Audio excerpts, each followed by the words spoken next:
Good morning. Today we are going to try to understand the special genius of Robert Browning. And the genius lay not just in his writing of love as a major theme in his poems, but also his style that is so peculiarly his own, that is the dramatic monologue. Robert Browning is not the first to inaugurate the dramatic monologue, but he definitely is the first to perfect this poetic form. In Browning's dramatic monologues, the speaker lays bare his inner thoughts and feelings. That is why they are regarded as the soul studies. So, in all the poems of Robert Browning, you will see there is a speaker who is in a particular condition in which he ejaculates, he speaks about, makes an observation of, or gives a criticism of anything that was there as he assessed. Dramatic monologue, therefore, is a literary form that came as a form in English literature during the Victorian period, started by Lord Alfred Tennyson and perfected by Robert Browning. So that is his position in literature, that he perfected the special device in poems, the dramatic element he lent to his poems for his very special purposes, because he was making an analysis of some kind or other of abnormal characters who nourished a kind of abnormal love in their hearts. So we'll make an analysis of the two segments of the term dramatic monologue. And that will give us a fair understanding of what this style actually is. So let us make an analysis of what are the elements that go on to make the poems of Robert Browning dramatic monologues. Let us first understand what is dramatic about them. Dramatic. The first and inseparable, the key point that goes on to make his poems a dramatic entertainment is it is written in the form of a speech of an individual character. Always, these dramatic poems are speeches of one person. The single person who is patently not the poet. So he's not, these are not autobiographical. These are exemplification of the various shades that are there in the hearts of the people. So this speaker utters the speech that makes up the whole of the poem in a specific situation at a critical moment. Let us take into consideration his poem, My Last Duchess. The occasion, the situation is that an envoy has come to settle the matrimonial alliance of his master with the Duke. And the critical moment is that the Duke has to introduce what he has in mind of the beautiful picture that stands on the wall, which is of a smiling girl, and ironically, her smiles had ended up only at the hands of this Duke. So it is a specific situation and which is picked up in a critical moment in the life of the Duke. So before he can go further to settle down the matrimonial alliance that has cropped up for him, he is introducing himself to the envoy. And we see the real Duke pulsating, vibrating with all his criminality. His abnormal psyche comes to surface in this critical moment. Otherwise, in the other parts of the life, he should not have been able to convey what he actually was. But this situation shows him at his best, or let us say, at his worst. Dramatic monologues, although it is dramatic, it is not envisioned for the theater. So, this poem cannot be put as a part of a dialogue into a theater, or you cannot make a theatrical performance of this act only, because it will appear completely fragmented. What has gone before could be commented upon, but what will ensue of this conflict in the mind of the speaker cannot properly be portrayed. So it is not envisioned for the theater. Second, it is a purposeful poetic means for a specified pragmatic end. So this dramatic monologue is a poetic means. We have to understand that there is a form of poetry which is observed in the composition, and there is a specific pragmatic end. The poet has a purposeful end to convey.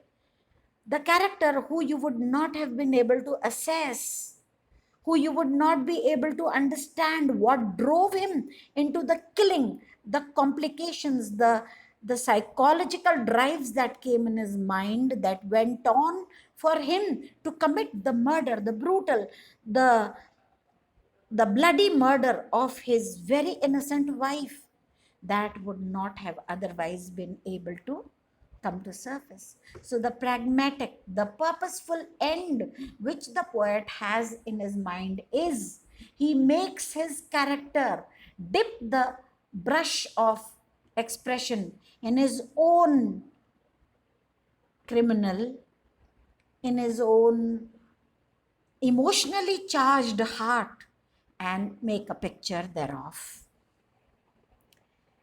It is a single person delivering a speech on one aspect of his life.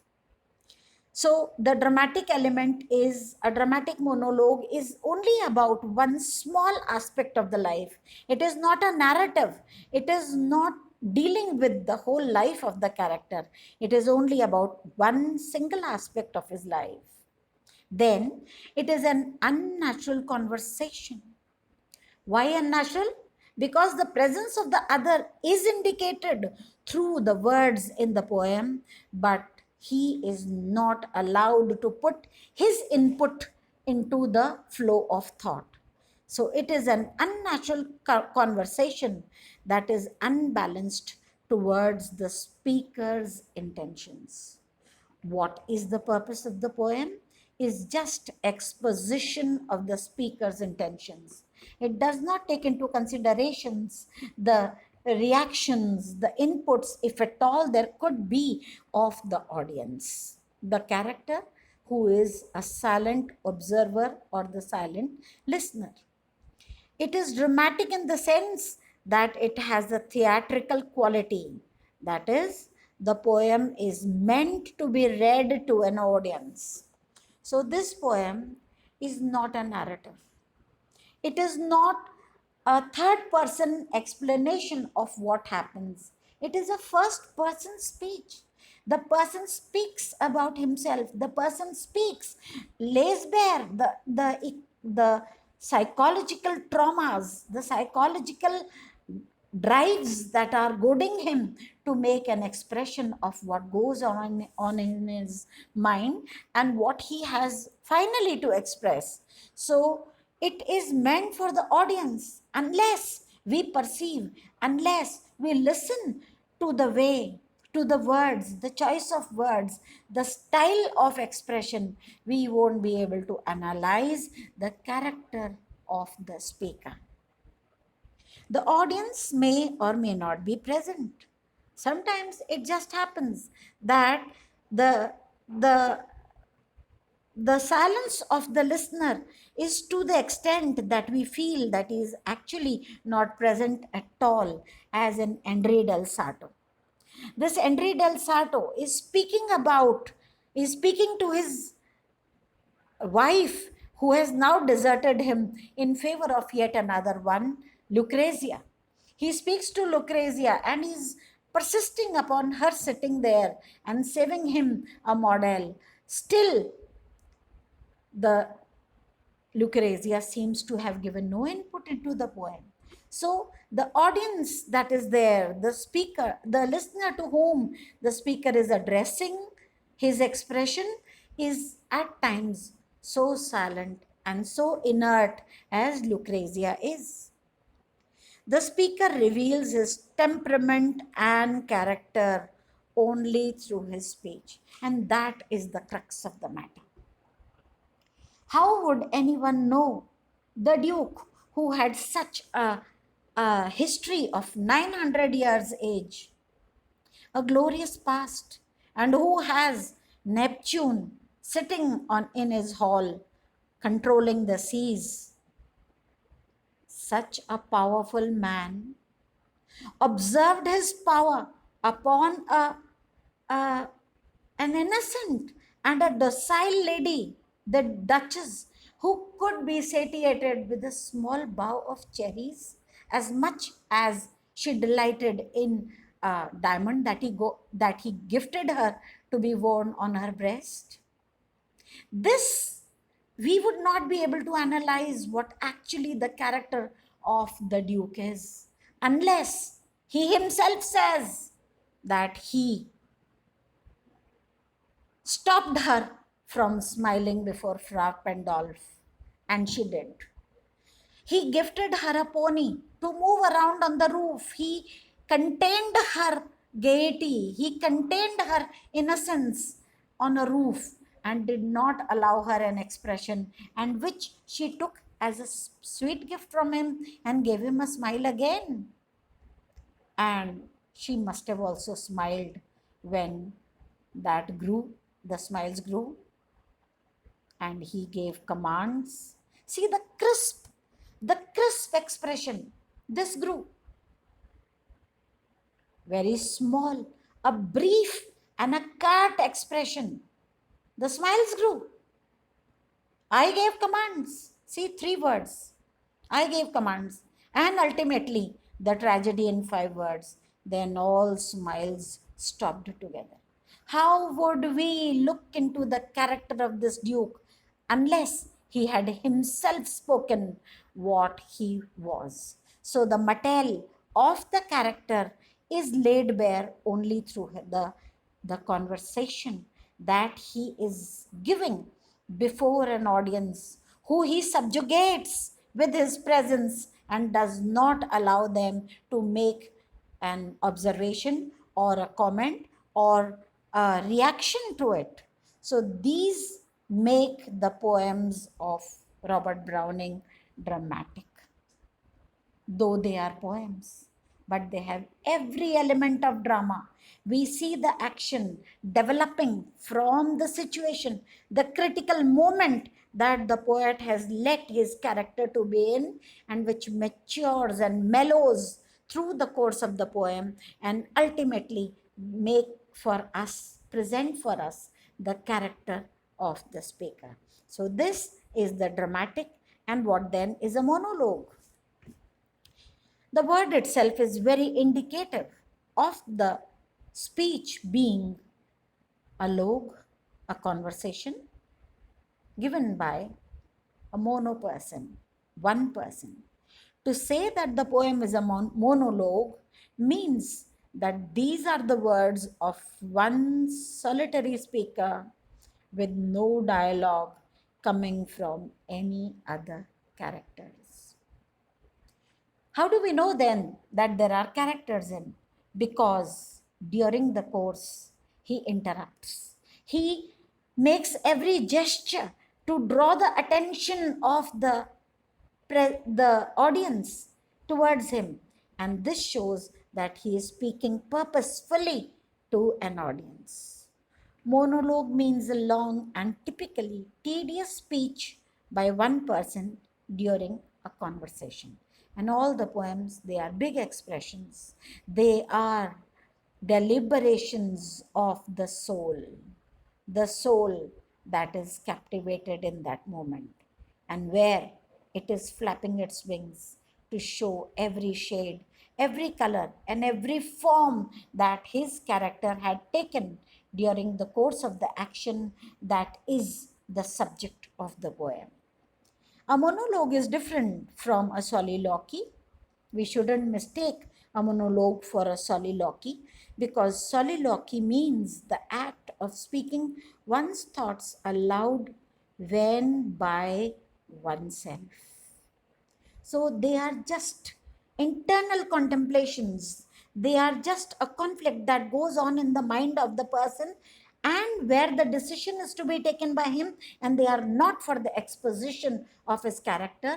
They are only a part of uh, introducing to you what goes on in the mind of the speaker indirectly, whereas a monologue is a direct delivery for an audience.